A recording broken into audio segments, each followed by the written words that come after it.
We will explore wage differences between local and international employees in Danish small and medium-sized enterprises, and what this means for leaders who want to remain both competitive and fair in a changing labor market. Denmark is often perceived as a highly egalitarian society with relatively compressed wage structures, strong labor institutions, and clear regulatory frameworks. Yet, when we move from macro-level statistics to the realities of SMEs, a more nuanced picture emerges. Many Danish SMEs operate under tight cost constraints, face acute skill shortages, and simultaneously compete for talent in an increasingly international market.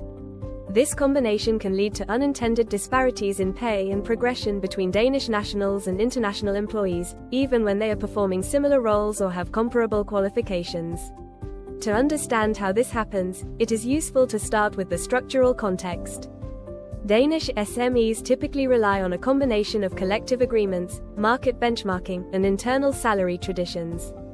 For local employees, there is often a long-established reference point, industry-specific agreements, salary norms shaped by unions and employer associations, and informal knowledge of what the market rate is for a given profile. Danish employees tend to have strong networks, a good understanding of local wage expectations, and a clearer sense of what peers in similar roles are earning. By contrast, international employees frequently enter the labor market with limited insight into local benchmarks, weaker professional networks, and in some cases a temporary residence and work permit linked to their current job. This information asymmetry can reduce their bargaining power at the point of hire and during subsequent salary negotiations. Even in organizations with good intentions, this can lead to lower starting salaries for international staff, which then compound over time as percentage-based increases lock in initial gaps. Another contributing factor is role design and job classification. In many Danish SMEs, especially those growing rapidly or entering new markets, job descriptions evolve faster than the formal HR processes that govern titles and pay bands.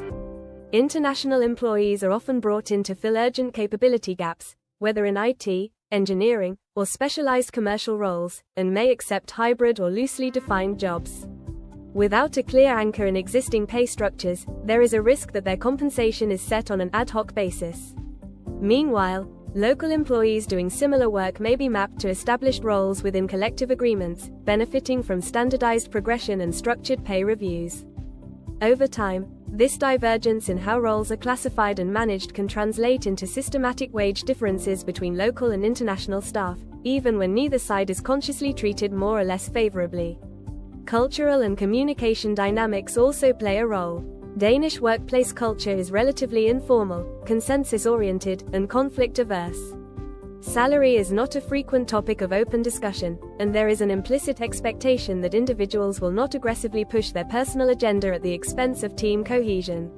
Local employees, having grown up with these norms, often understand how to navigate them, when to bring up compensation, how to frame a request, and what is considered reasonable. International employees may misinterpret this context, either remaining overly cautious about discussing pay or, conversely, approaching negotiations in a manner that does not resonate with local expectations. Both scenarios can disadvantage them. In the first case, they simply do not ask. In the second, they may be perceived as misaligned with the culture, which can subtly influence promotion and reward decisions. From a regulatory perspective, Denmark has clear frameworks around equal treatment and non-discrimination, and larger companies are increasingly subject to transparency and reporting requirements. While many SMEs fall below the thresholds for the most stringent reporting obligations, the direction of travel is clear. Stakeholders, from employees to investors and authorities, are moving toward higher expectations of fairness and transparency in pay. For SMEs, this is not only a compliance issue, it is also a strategic one. Wage disparities that correlate with nationality or origin can undermine employer branding, reduce engagement, and increase turnover among international employees, precisely the group that many SMEs depend on for critical skills. Addressing wage differences between local and international employees therefore starts with data. Even smaller organizations can conduct a simple, structured review of compensation across roles, levels, and nationalities, adjusting for tenure, performance, and responsibilities. The objective is not to create a perfect econometric model, but to identify patterns. Do international employees consistently start at lower pay bands for the same roles? Are their salary increases smaller or less frequent?